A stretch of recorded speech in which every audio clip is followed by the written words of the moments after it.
Let me loop a couple first. Let me loop a couple for everyone first.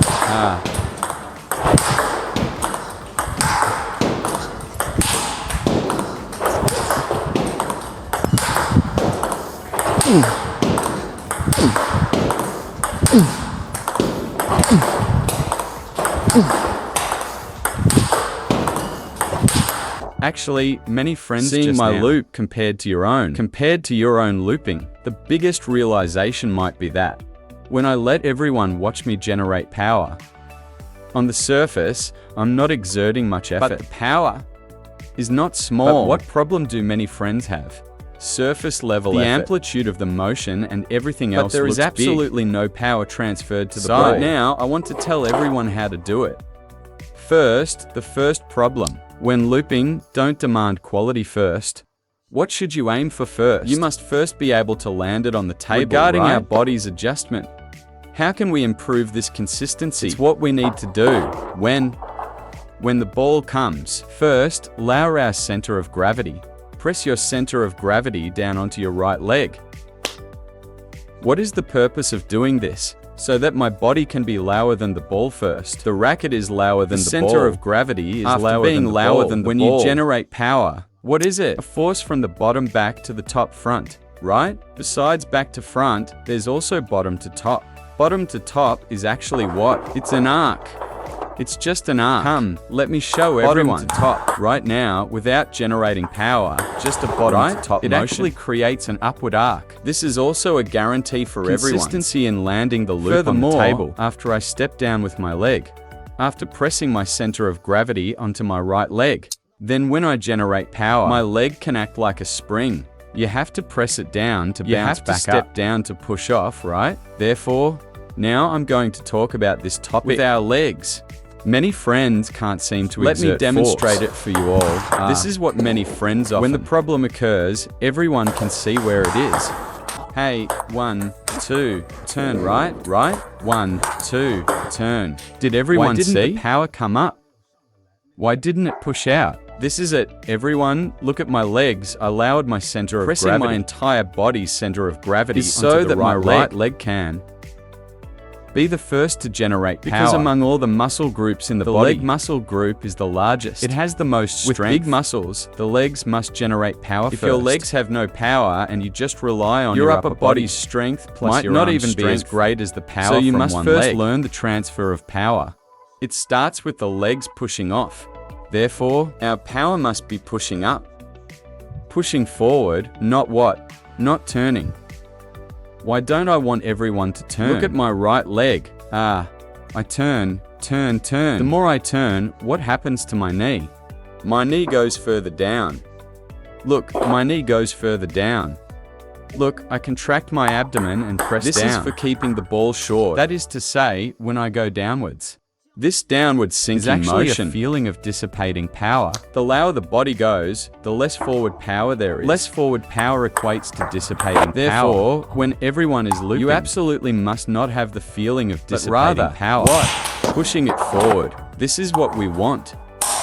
This is what we want. Not this. Therefore, when we go to loop, absolutely do not twist the knee. Turn the leg, twist the leg. Because the more you twist your leg, the more it goes down. The lower it goes, the more power you'll have less forward power. So everyone, observe my knee again. One is turning and pressing down. Powerless. The other is pushing forward, driving forward. Everyone, look, this one has power. This has power. Right? This has power. Doesn't pushing off give it power? Pushing is pushing forward. Twisting is twisting downward. This is exactly the problem that everyone must pay attention to. This is now the first second one. Just now, I talked about pressing the leg, pressing the center of gravity, the leg, pushing off with the leg. Actually, when we are pressing down, a friend just said, what about the waist? What about the abdomen? What about the waist? Everyone must note that for the forehand, including in this modern era. The waist no longer exists. Actually, the waist and the knee are effectively the same thing. Do you know why I say this? What is the knee? It connects the thigh and the calf, acting as a bearing. Isn't the waist also a bearing connecting the legs? And the upper body?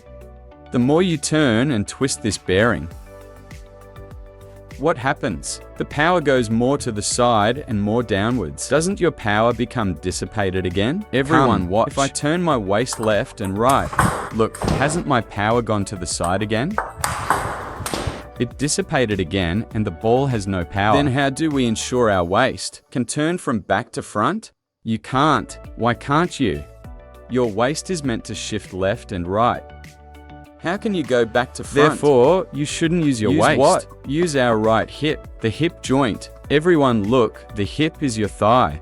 The top part connecting to your waist. This bone connecting to your upper body. Here, in this position, you need to learn. Make room with the hip, push the hip forward. Make room with the hip, push the hip forward. See that, friends? Because when you make room with your hip, look, only then can there be power generation space between me and the ball. Look, after the ball comes over, it's here, right? If our hip is locked dead, if we don't make room with the equivalent to the ball coming, and if I don't make room with my hip, let me loop making room with the Why hip. Is every stroke I make so rushed? Right? Because there is no space. No space to generate power. Then why do I have to make room with the hip? To free up this final back to front power generation space. Clear it out first.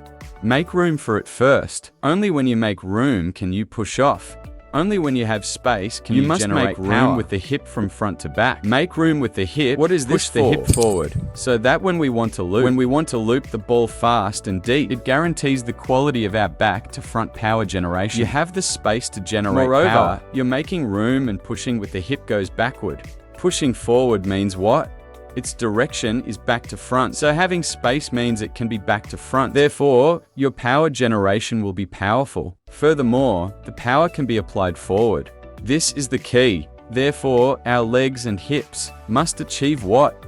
Everyone look. Press the center of gravity. While pressing the center of gravity, make room backward with the right hip. At the moment of contacting the ball, push off the leg and drive the leg forward, and simultaneously push the hip forward, right? This way, when our leg and hip motions are executed, the quality of this ball can be maximally guaranteed because the hips and legs are where our body has the most power. Look, if it's like what? Standing upright to loop, when looping while standing upright, or if my leg is twisted at the end. Look, twisting the leg and turning the waist, the ball has no power. Twisting the leg and turning the waist, the ball has pushing no power. The leg and driving the hip, the ball has push power. The leg and drive the hip. Push the leg and drive the hip. Push with the leg and drive with the hip. Right? Push and drive. Push and drive. Push and drive. Everyone saw this straight line. I can also loop a straight line, right? This is just to let everyone see. Can be looped onto the table. I can even loop it down the line. I haven't even looped a cross court is even better. Now let me talk about the next issue. Let's talk about the forehand loop. Come. This is a problem for many friends. Look. This is a problem for many friends. There are 2 points in this problem. What is the first point? When the ball comes to us, the most important thing to lower is the lower body. Lower the center of gravity on the legs, which in turn pulls my shoulder down slightly. It does not mean my legs are straight, and then I directly press my shoulder down, right? If you press your shoulder down, you ruin Purely it. Pressing the shoulder if your legs sink. Driving the shoulder to sink, then you are correct. This is the first problem. Without pressing down the center of gravity, just tilting the body down is wrong. What is the second thing? When the ball comes, what is the first reaction of many friends? Backswing first. The ball comes and you take a backswing first.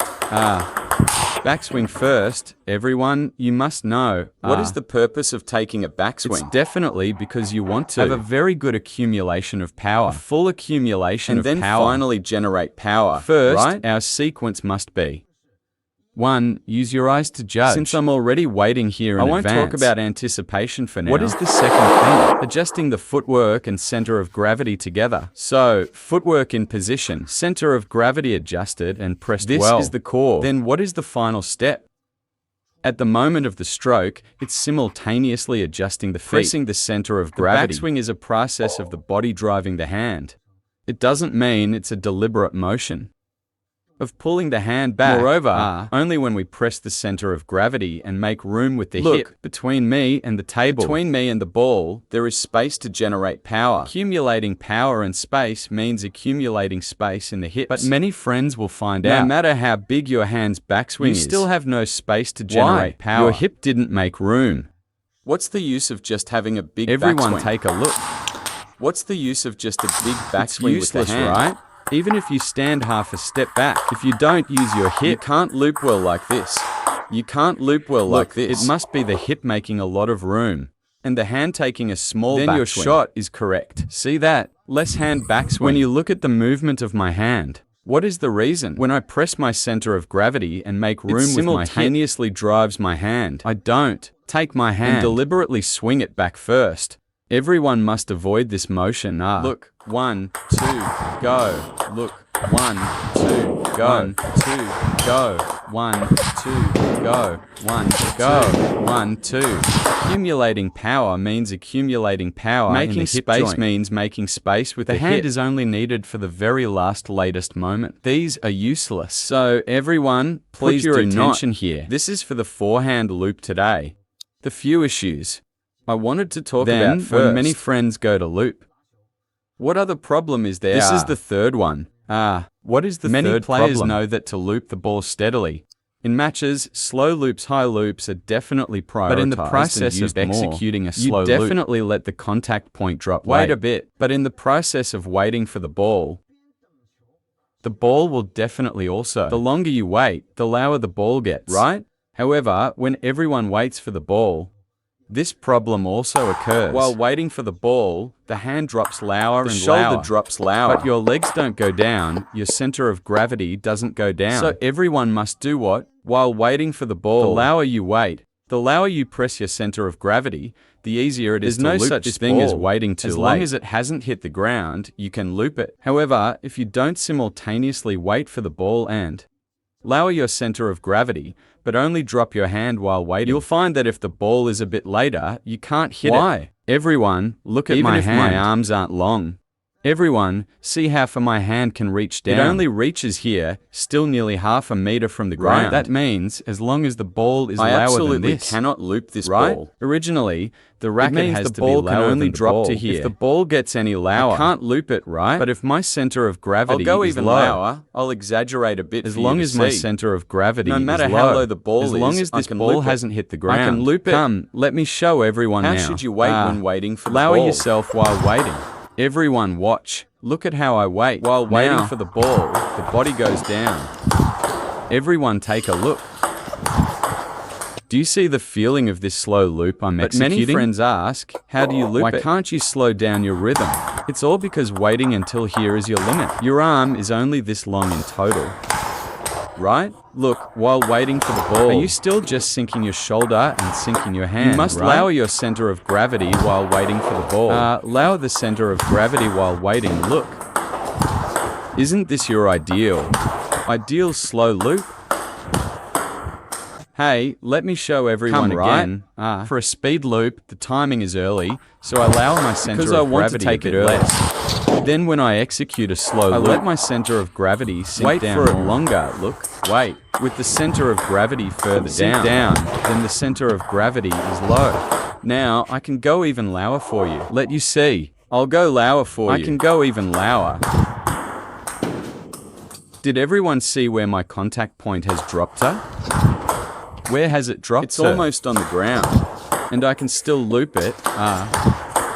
Why can I still loop it now? Because my center of gravity followed it down. If I don't lower my center of gravity, my arm is already at its maximum length.